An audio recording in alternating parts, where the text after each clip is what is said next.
En Lima, soy Nicolás Lúcaro, esto es Hablemos Claro y estamos conectados vía telefónica con Walter Gutiérrez, defensor del pueblo. Defensor, muy buenos días. Nicolás, buenos días, encantado de saludarlo a usted y a toda su audiencia. Nicolás, buenos días, encantado de saludarlo a usted y a toda su audiencia. Defensor, el día de ayer el profesor Pedro Castillo fue a las oficinas de la Defensoría del Pueblo a pedir garantías para su vida por las expresiones de Rafael López Aliaga. ¿Qué fue lo que ocurrió en esta visita exactamente?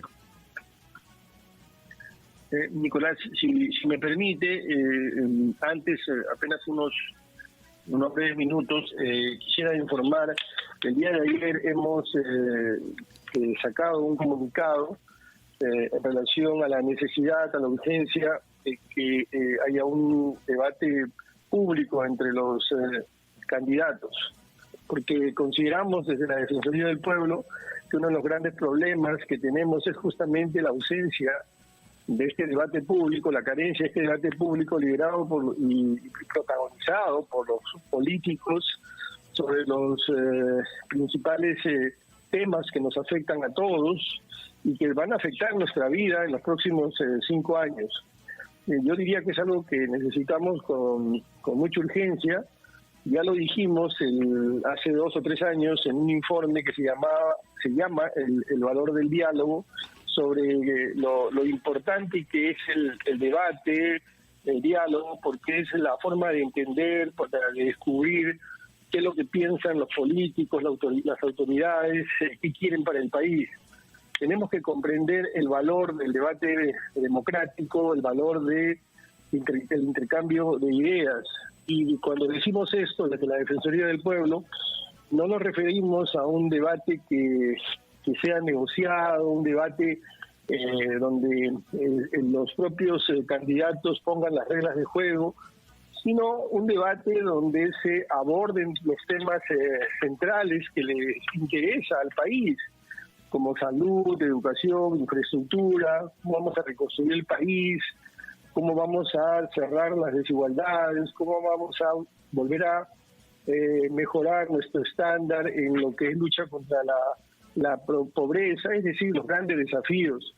Nos interesa conocer cómo es que los candidatos argumentan, articulan, dialogan incluso entre sí sobre estas grandes cuestiones, porque como digo, el debate, los argumentos, las razones son en realidad lo que nos va a permitir a los ciudadanos que al 75%, creo que más, de ciudadanos que no han votado por estos candidatos, nos van a dar fundamentos y razones para votar por uno o por otro candidato.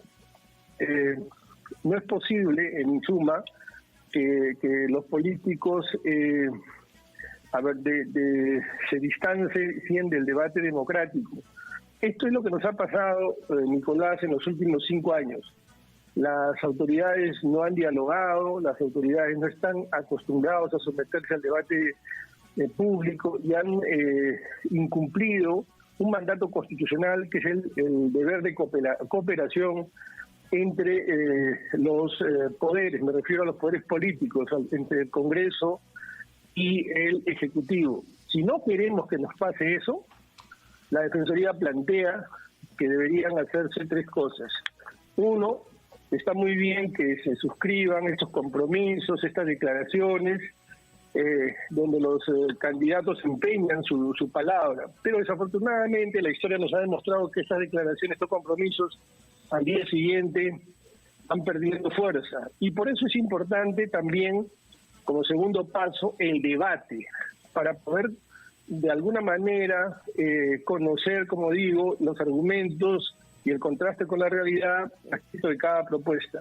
Y en tercer y último lugar, al día siguiente de las elecciones, independientemente de quién gana, debe constituirse una vigilancia institucional, una vigilancia de todas las demás instituciones compelidas, entre ellas desde luego la Defensoría del Pueblo, sobre el cumplimiento de todos estos compromisos, sobre el entendimiento de que el poder al que acceden es un poder limitado y temporal, y por supuesto también la vigilancia de las demás fuerzas ciudadanas y no me refiero a las fuerzas políticas, no me refiero solo a las fuerzas políticas, sino me refiero a la ciudadanía misma. Entonces, esto es lo que, en resumen, dice el último comunicado de la Defensoría del Pueblo. Ahora, defensor, el tema es que, por un lado, no tenemos debate y por el otro lado hay un nivel de polarización que preocupa, donde yo ayer trataba de resumir, digamos, si uno proyecta el nivel de confrontación verbal que se ha empezado a producir y sobre todo el que ocurre en las redes sociales, que vamos camino a que si gana Castillo hay gente que promueve golpes de Estado, y si gana Keiko Fujimori hay gente que amenaza con volver al Perú una Colombia. Me refiero a las manifestaciones incontrolables en las calles. Y esto ha llegado al extremo con las expresiones de Rafael López Aliaga gritando muerte a Castillo, muerte a Cerrón, muerte al comunismo. Y eso es precisamente lo que ha provocado la visita, entiendo, del profesor Castillo, paradójicamente a la institución a la que él criticó días antes, ¿no? Y cuestionó. Por eso es importante saber qué pasó el día de ayer. A ver, usted ha mencionado tres cosas, sí. Responder la última pregunta. En primer lugar, con antelación, con anticipación a la visita del candidato Castillo a la Defensoría del Pueblo, nosotros nos pronunciamos con claridad, con firmeza, respecto a estas desafortunadas, irreprobables declaraciones, porque la Defensoría histórica, tradicionalmente, ha tenido una posición firme, contraria a estos discursos de violencia, a estos discursos de odio. De manera que antes de que se presentara esta solicitud, la Defensoría ya se había pronunciado. En segundo lugar, en atención al pedido del señor Castillo, nosotros hemos trasladado este pedido a la Prefectura de Lima, porque es la institución que le compete llevar adelante este procedimiento de garantías personales. En la solicitud que nos presenta el señor Castillo, adjunta el formato justamente de pedido de garantías, pero que no lo había presentado a la Prefectura. Constatamos que no lo había presentado, nosotros lo hemos presentado, y a continuación vamos a hacer un seguimiento sobre este procedimiento que esperamos termine a la brevedad, porque tiene que ser muy rápido. Entonces, hemos hecho estas tres cosas. Uno, hemos recibido el pedido, hemos verificado que no se había presentado a la Prefectura, lo hemos presentado y vamos a hacer un seguimiento a esto. El señor Castillo, me parece muy bien que él, como la candidata Fujimori, ambos candidatos entiendan la importancia de las instituciones y las responsabilidades y competencias que tienen. Esto es valioso porque nos hace ver que ya van comprendiendo todos que estamos hablando del Ejecutivo, que es una instancia de poder muy importante, probablemente la más importante, pero no la única. Es decir, la institucionalidad constitucional está compuesta por otros organismos que tienen otras competencias que hacen contrapeso y también garantizan derechos, como en este caso. De manera que es un paso positivo que él comprenda la función de las instituciones constitucionales. Y en relación pero a... resultó un poco contradictorio, ¿no? O sea, hace una semana, 10 días, cuestiona incluso la existencia de la Defensoría del Pueblo y ayer recurre a la Defensoría del Pueblo a pedir garantías. ¿Cómo interpreta usted esto?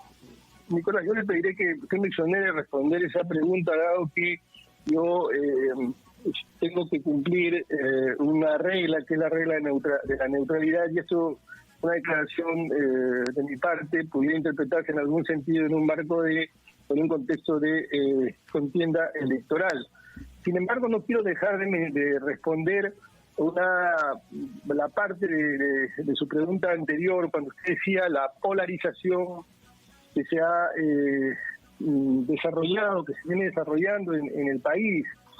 En nuestro comunicado, en el del día de ayer, nosotros hablamos precisamente de este tema y les pedimos a los candidatos que se comprometan a respetar el resultado del proceso electoral, porque vivir en democracia y vivir dentro del marco de la Constitución es justamente también un derecho, y esto también tiene que entenderse, así como se va comprendiendo cuáles son las funciones de las otras instituciones, tiene que comprenderse que vivir en democracia es un derecho de la ciudadanía. Los ciudadanos tenemos derecho a vivir en un sistema democrático porque garantiza el no enquistamiento en el poder y garantiza la materialización de los derechos. Y por eso es que tiene que respetarse la voluntad que se exprese en las urnas y no cuestionar, mucho menos anteladamente, el proceso electoral. Claro, ahora hay una responsabilidad en esto también, es decir, lo que está pasando en las redes sociales es lamentablemente incontrolable, ¿no? Porque las redes tienen la virtud de haber democratizado el acceso a la información, el derecho de opinión, pero también por el anonimato son un instrumento para, digamos, abrir espacio a las peores pasiones. Pero donde sí hay niveles de controles en los medios de comunicación, que tienen una enorme responsabilidad en cómo se conduzca este proceso, ¿no? Sí, una de las que ahí también... Sí, una de las recomendaciones que ha hecho la Defensoría en el informe que ha salido el día de ayer, hoy día estamos haciendo público el informe de la primera vuelta de nuestro informe de supervisión. Una de las recomendaciones que estamos haciendo es justamente que los medios, dentro del marco de la libertad de expresión, respeten el principio de pluralidad y se esfuercen en dar espacio a los candidatos, a ambos candidatos, justamente porque no sería coherente que nosotros como Defensoría tiramos argumentos, fundamentos, debate, y ese debate no se dé en los propios medios. Me refiero a que no es que vayan a estar en un set los dos en el mismo tiempo, me refiero a que el debate también se da cuando se le da oportunidad a ambos candidatos para que expongan, expliquen, nos hagan comprender, entender sus posiciones, sus puntos de vista, sus planes sobre estos temas tan fundamentales, tan críticos que nos van a afectar en los próximos 5 años. Entonces sí, los medios juegan un papel muy importante porque es el espacio donde esta argumentación que estamos demandando, esta explicación que estamos requiriendo, es donde se va a desarrollar también. Defensor, le agradezco mucho por esta conversación, ha sido usted muy gentil por atendernos. Encantado. Gracias. Muy buenos días.